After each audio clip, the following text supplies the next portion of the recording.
This is your bonus video. I know it's been challenging to understand how music works, how it's written and things.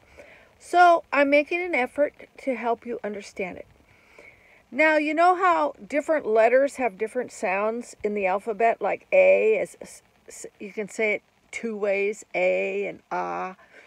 And there's a little symbol for A, a capital letter and a smaller letter.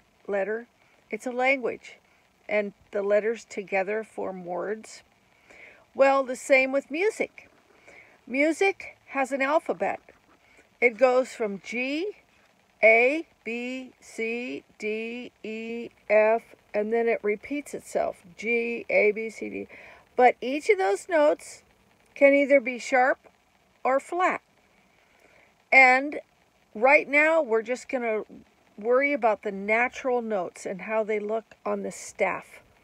The staff is those 5 lines that the music notes are written on.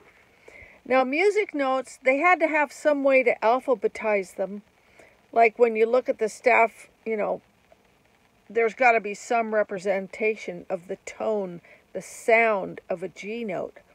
So they devised this unique way of doing it. And for us, as violinists, we are what's called the treble clef. Meaning, have you ever looked at a keyboard and there's like really, really low notes and there's really, really high notes, and in the middle of the keyboard, that's where our tonal quality is. It's almost the same as a human voice. And so they decided to make a staff with 5 lines, and it's like a ladder. It goes, the bottom line is E, the next space is F, the next line is G. So you're walking from line to space, and every time you do that, you change the letter of the tone, the name of the note, which is, as it turns out, an alphabetical letter.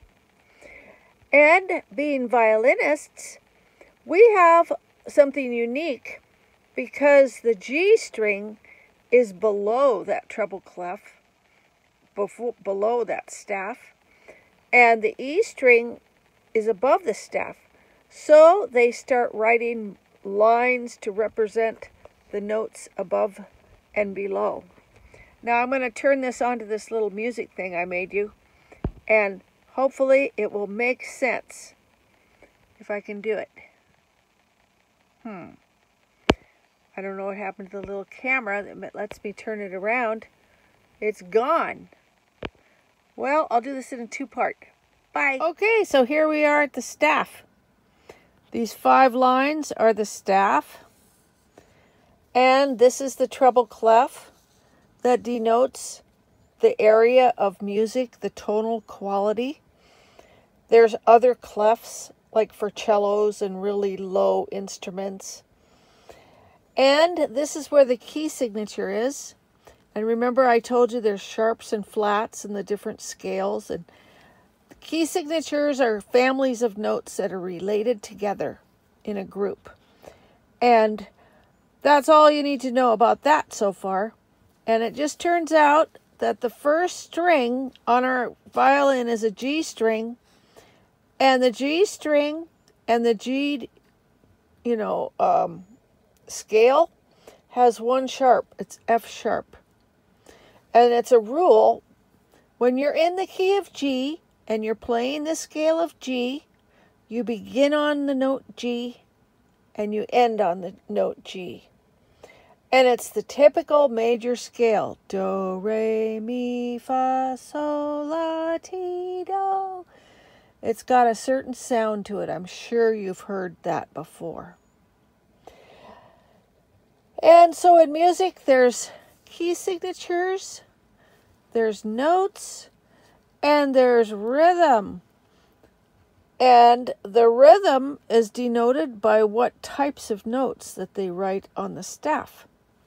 These are 1/8 notes, and there's 2 1/8 notes in every quarter note. There's 2 quarter notes in every half note, and there's 2 half notes in every whole note. And I left out the time signature, but usually there's 2 numbers here, and it tells you how many beats per measure and what kind of note gets a beat. So we'll talk about that when we have our session. But the main thing I wanted to show you is, just like letters have a certain form, well, the letters have a different form in music. They are notes written on the staff that represent the letters. So you can't write letters all over the place. So they devised a way of representing the note with the letter name. So the main notes I want you to memorize are your open G string. And now, as I said before, this is lower than the sound of the treble clef. So they had to write ledger lines and make it below, because it won't fit in this tonal quality. It's below. It's almost in a bass clef, but they didn't want to have 2 clefs for one instrument. So this is the note open G. That's what it looks like. If you were to play A, every time you put a finger down, it changes the letter name of the note you're starting from. So this is G. And if there was a note on this line right here, it would be A, because remember, the musical alphabet is G, A, B, C, D, E, F, G. So the first finger is A, second finger would be denoted right here, B, third finger would be C, and here's open D. That's what your open D string looks like. First finger on the D string would be on this line because it is the note E. Second finger would be F, which begins to spell the word face because the spaces spell face. Third finger on the D string would be the note G, because the lines spell every good boy does fine. Or you can go like this: E, F, G, A, B, C, D, E, F.